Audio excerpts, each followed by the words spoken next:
Good afternoon, friends. They say that big things comes from small things, and even a tree comes from a seed. Big organizations come from core groups. And with me this afternoon is a very special core group. This is a core group of the Marist High School alumni afternoon shift. No, if did I say it correctly? The name.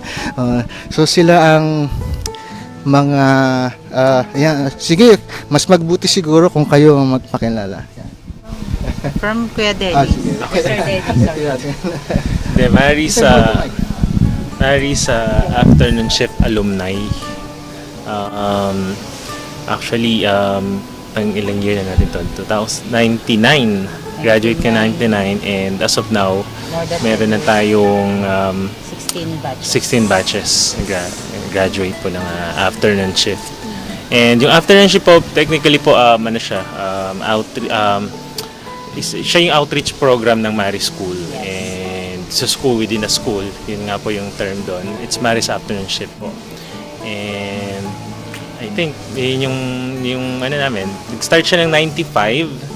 Most of the students here from SSS, from Marikina Heights. Parang so nasa community din talaga siya ng Maris. And then naging siguro naging privilege, no? Privilege namin to kasi hindi naman lahat ng naging graduate ng nasa public school is nakakapasok sa Maris School. And and that's it. Ako, graduate ako 99, and I was given an opportunity to teach also in the afternoon shift. And just like Miss Bautista, yun po. Bigay ko sa kanya. This is Mary Joseph. Hello po, ako po si Sheila Bautista. Currently, grade school teacher ako sa Our Lady of Perpetual Soccer College, but I was also invited to teach the afternoon shift dito po sa Maris by Sir Dennis. Siya po yung recruiter ko yan eh. Opo. So that's why, nandito po ako ngayon. Bali, third year ko na ngayon na nagtuturo sa afternoon shift. Yeah. I'm Rosemary Congayaw. Kami yung first batch, that was 99. Kabatch ko po si Sir Dennis Solano. Kami po yung first alumni ng Maris School afternoon shift. Hoping na eto po, nag-i-start na kami na maggawa ng core group. Yung pala yun, na-reconstruct. So, mali pala.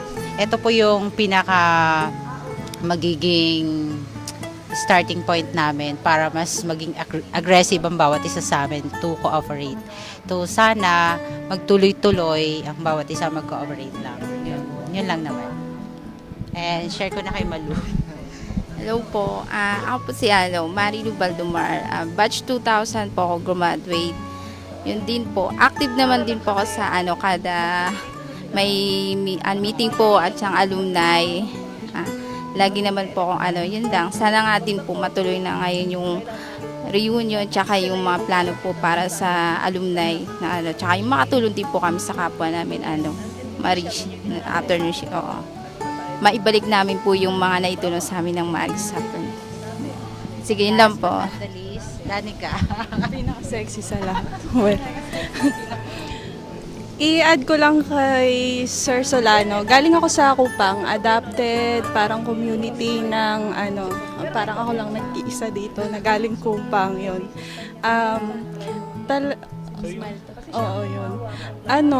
Parang talagang malaki ang pasasalamat sa Maris dahil nabigyan ng pagkakataon na makapag-aral sa talagang kasi magandang eskwelahan, yung turo, iba talaga, malayo ang diferensya sa mga public school. So, yun, malaking pasalamat talaga doon. Tapos, ahead din kasi yung mga natutunan namin dito, parang nadala hanggang college. So, hindi masyadong nahirapan mag-apply sa mga magagandang eskwelahan din. Yun. Ako nga po pala, okay, ako yung pinaka-sexy. Ako nga pala si Danica De La Paz, ayan. Graduate ako ng education din, although hindi ako nagtuturo ngayon kasi for personal reason. Pero ngayong nag-decide talaga ako na tumulong sa Maris para nga, kahit papano, maibalik din kung ano yung naibigay sa akin before. Yun. Kinurek ni Dennis kanina, yung ginagawa dito is a reconstruction. So, which leads me, before meron na rin core group before, na nag-grow na to some sort. Yes po. Core group, pwede mo consider na core group eh. Ako personally, sa batch and doon sa whole Marist Alumni Community, ako personally nahihiya rin ako. Kasi once na-elect ako nung ex-president din, 2013. And talagang hindi rin kami naka-move on. Ako, personally, hindi rin ako move on. Dadag na natin yung mga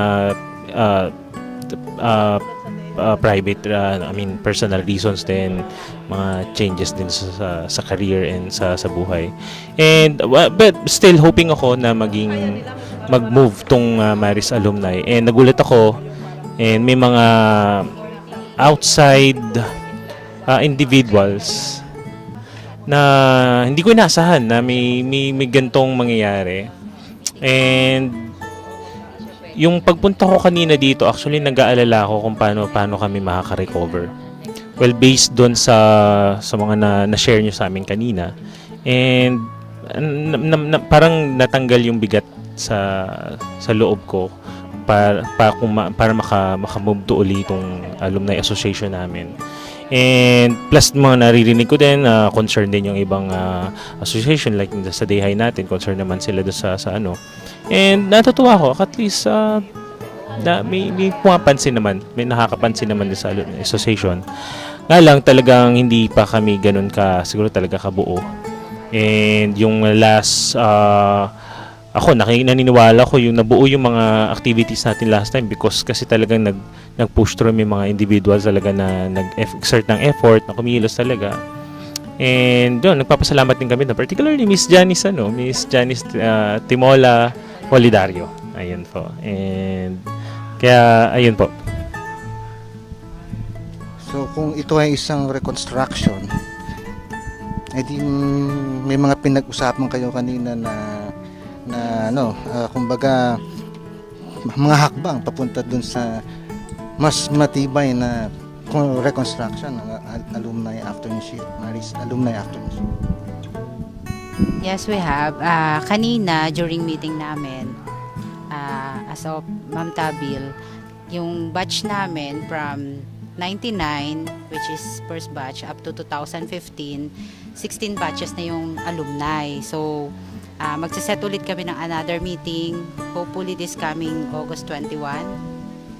So, sana bawat representative ng bawat batches is 3 person per batches. So, hoping na umattend sila para mas mabigyan namin ng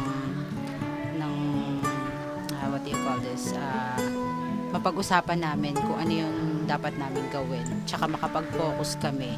Kasi unang-una namin talaga yung database na gagawin para halos lahat, kasi almost 80% naman na alumni is meron kaming madali na namin silang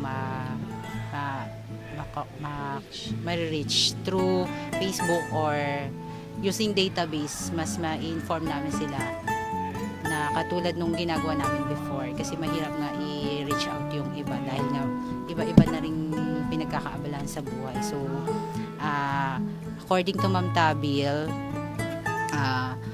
after nitong meeting nito, second meeting is hopefully makarating yung mas marami.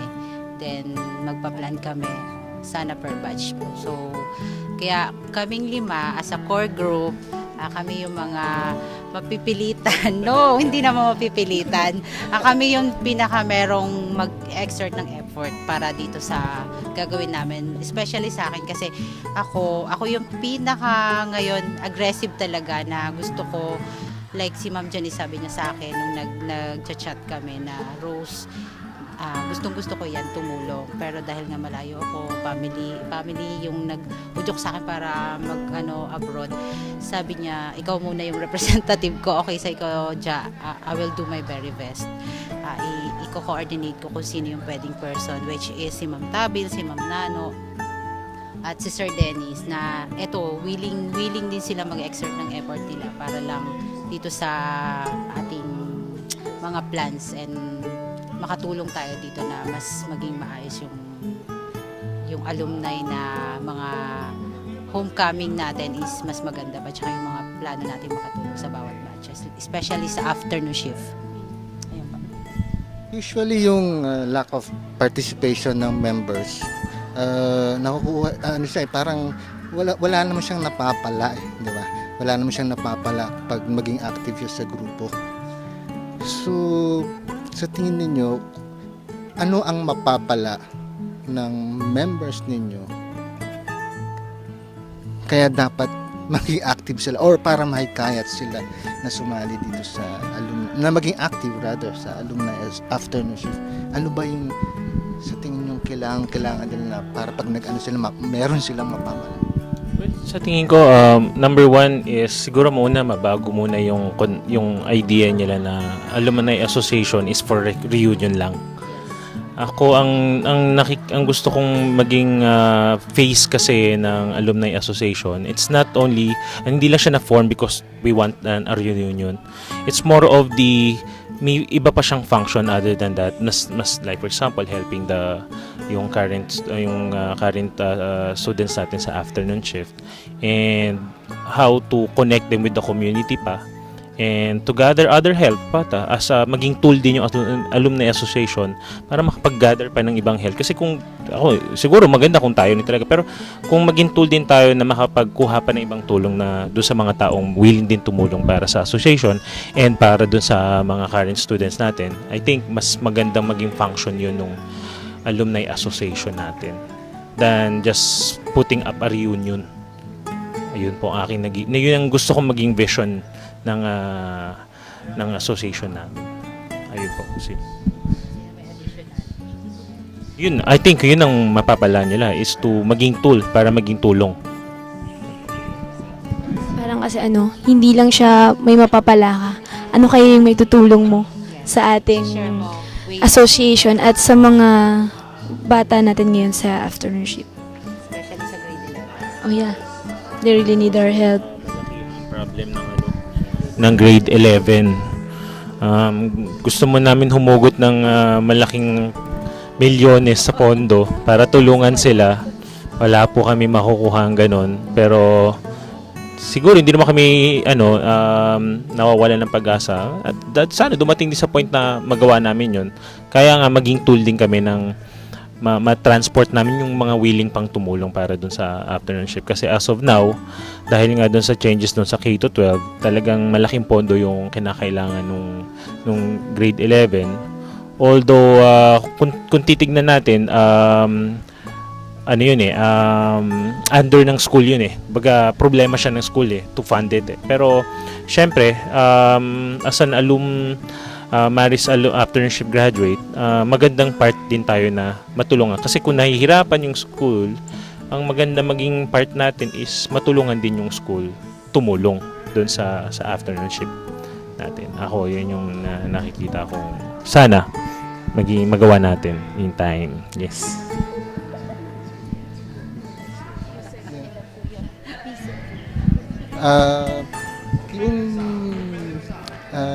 Mention mo yung salitang aggressive. I think something shared yun sa inyo bilang core group. Siguro mas gusto ko lang malaman pa ngayon, based on your talent, individual talent, ano yung pwede nyong maibigay dito sa core group na to, sa association na to, as an individual? Go, sino mo una? Talent. Pero syempre, you have to say ano yung talent yan. Talent mo. Talent ko siguro masipag ako maglakad. Talent na siguro yun. Kumakanta ng konti, naninigaw. Ayan, talent ko. Ganon, siguro may share ko na lang din para, kumbaga parang, syempre, nanay, parang sa kanila ganun na din. Yung, para mahikayat sila, ganun na ang gagawin ko. Share ko yung talent ko na lalakarin ko kahit gaano kalayo sila. Maghihintay ako kahit gaano katagal sila, mga ganun. Para lang, kahit papano, kahit isang tao lang na ko na tumulong or maki-isa dun sa namin, sa goal namin. Parang okay na sa akin. Yes. Ayan, ginagamit po nila akong MC pag may mga program po sila dito. Taga-kwela pag may mga kung ano-anong meeting. Anyway, bukod doon, syempre since teacher ako, so marami din akong mga kakilala na pwedeng siguro somehow makatulong po sa atin. Tapos marami din akong mga kakilalang afternoon shift sa iba't ibang batch kasi yun nga, dahil nga sa hindi naman, siguro dahil yung batch namin kailan lang, kaibigan ng lahat, opo, yun lang, yun po. So maybe that could help a lot. Sa akin naman, kasi makapal yung mukha ko, joke. Hindi, sa talent, feeling ko, kahit pa paano marunong naman sumayaw. Tapos, natural. Hindi, yung kaya kong mag-convince ng isang tao, if ever. Dahil kaya kong gawin yun na yung very natural lang, para nakikipag-usap. Siguro isa yun sa magiging way ko para yung iba na wala masyadong idea dito, ako yung magiging way para i-inform sila na tulungan kami or makipag-coordinate sa amin. Kahit hindi financially, yung kung ano yung meron lang sa kanila na like, susuportahan kami, o mag-i-effort lang, okay na yon, or yung bibigay nila yung info sa iba pa ulit para magkaano-ano kami lahat, magkasama-sama kami at makabuo kami na mas maganda pang mga plano. Yun lang po. Ako, talent ko ngayon, madalda. Sobrang dalda. At siguro yun nga, yun yung magiging way ko din para ipaliwanag sa kanila na pag sinabing Maris afternoon shift alumni, hindi lang ibig sabihin reunion. Kailangan may mga goal din na dapat gawin para makatulong nga sa para ipantindi sa kanila. Kasi parang pag nagtatanong kasi din yung batch ko, reunion na, akala na magkikita-kita lang. Hindi lang po para ganun. Para nga po, yun, may mga magawa din na ibang tulong para nga po sa afternoon shift din po. Yun siguro, dadaldalin ko sila at kailangan magpursige na makonvince ko sila na kahit man lang sa malit na paraan, makatulong din sila para yun po, yun lang po. Ako, well, siguro sabihin ko muna hindi ko talent na lang. Hindi, ako kilala ko sarili ko. Hindi ako ganong kagaling talaga mag-organize ng tao. Ever since, hindi yan ang aking strength. No? Kahit na, even sa mga estudyante, hindi ko yan eh. Ma-organize ko sila, hindi na. Pero pag-uwi mo ako ng design, anything from logo to posters and anything visual. Siguro, mga ilang contacts for na pwedeng like na related sa entertainment or music. I can do something there, pero I think yun. Pero number one, siguro yun na matutulong ko, yung printouts. Anything, basta design, printouts, I can help. And I can really help. Yun po, akin mabibigay. Pag-isipan nyo ngayon, this very moment, isipin nyo ano yung mga kailangan ninyo. Okay, ano yung mga kailangan ninyo para mag-succeed itong grupong ito. Now, out there, may mga taong pwedeng tumugon kung kakausapin nyo lang sila. No? So, papasok ko yung mic sa inyo ngayon. Kausapin nyo yung mga taong na yun. Explain nyo yung pangangailangan nyo at anong support ang kailangan nyo from them.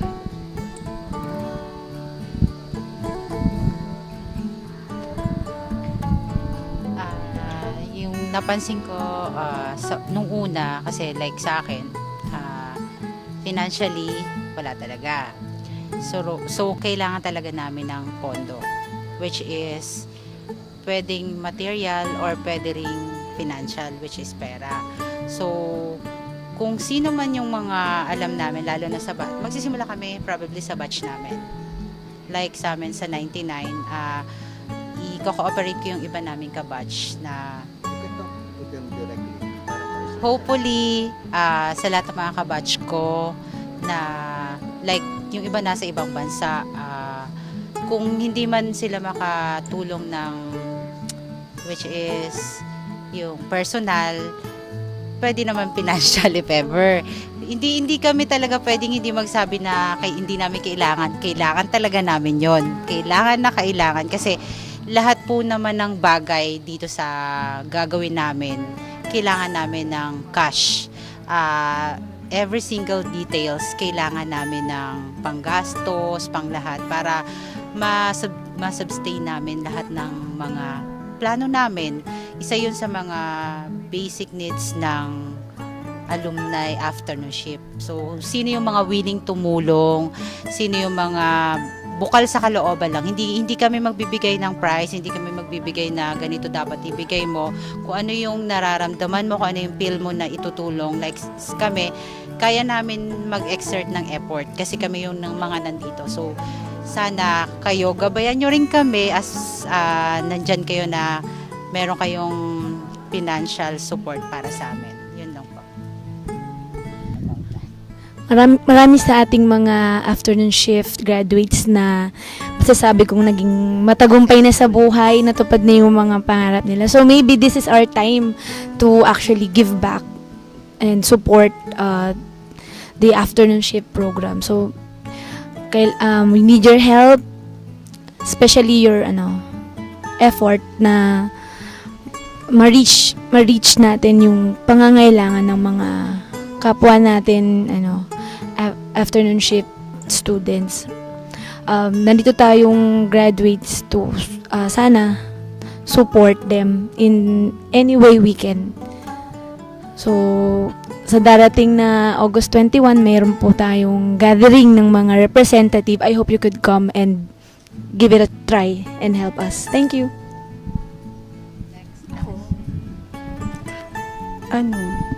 Masasabi ko, hindi naman na tumulong financially, hindi naman, parang hindi kawalan sa atin na tutulong tayo, parang saan ko ba yun? Tutulong tayo kasi alam naman natin afternoon shift matatalino Parang kahit anong ibigay mo, parang from there may magagawa, parang mapagkakasya ganun. Kahit anong tulong, nakakatuwa ngayon, marami na silang may mga clubs na sila. Theater, math, may mga ganun. Dati kasi sa amin walang mga athlete, ganyan. Ngayon parang may ganun na sila. So marami ng way para makatulong, or kaya meron na rin ngayon kasi 'di ba sa K-12 yung year, parang grade 11. So yun, malaking tulong din kung kahit papaano makapagbigay kahit isang parang scholar ganyan. Ayun, that's all. Ako siguro, ang hihingin kong tulong, number one, ang hihingin ko sa inyo, particularly sa graduates ng Maris Afternoon Shift, is hihingin ko yung time. Hingin ko yung time nyo sa August 21. And although sabi ni Miss Rose kanina, at least 3, kung kaya naman natin, bakit mas marami, bakit kibigyan natin. Alam ko Sunday yon, and yung iba mahirap para sa kanila pumunta, is hinihingi namin yung time na talaga. And also your anong tawag dito, healing powers. Yan, healing powers na hindi natin masabi na buo tayo ngayon ako na nakikita ko na sa isang grupo, may mga faction pa rin dyan sabi nga, by batch, may mga kanya-kanya silang or may mga kanya silang grupo. Ako inihiling ko yung healing power sila na i-bond yung buong hindi by batch but as an alumni. Ako yun ang hinihingi ko. Sa maliit na bagay na pag-convince, pagbigay ng information, pagkalat pa ng information do sa iba na sa tingin nyo na hindi naman na-access natin through Facebook or kahit anong social media, yung simpleng pagkatok sa bahay nila at mahatid lang natin yung mensahe na, uy, may meeting tayo sa August 21. Ako, yun yung akin immediate na Kasi from there, kung marami tayo, I think yung as of now na nakikita naming mahirap namin i-accomplish, pag naando na, I think pag marami tayo, I think yung mahirap is dadali. Yun lang aking time and yung convincing power nyo na maikalat yung information na ito tayo ngayon and we're trying to start again. Parang theme ng Maris lately lang is Maris New Beginning. Maris New Beginning. Parang 2 years yun eh. New Maris, parang New Beginning, parang ganun. And yun lang po, sana. Si ma'am. Ako, ano na lang, yun lang, halos nasabi na rin naman nila lahat. Yun yung mga, sa mga hindi ko na nga kakilalang batch, hindi ko mga naabutang batch. Sana nga lang makipag-cooperate sila, marinig nila yung mga sinabi namin, ang kalandamdamin, maantik, na sana naman na magbigay naman sila kahit konting panahon lang para lang matuloy itong namin association at maging buo ulit. Yun lang po. Siguro this is a good time to say God bless to your new beginning. God bless. Good luck and God bless sa inyong new beginning. Yeah. Friends, Maris School alumni afternoon shift.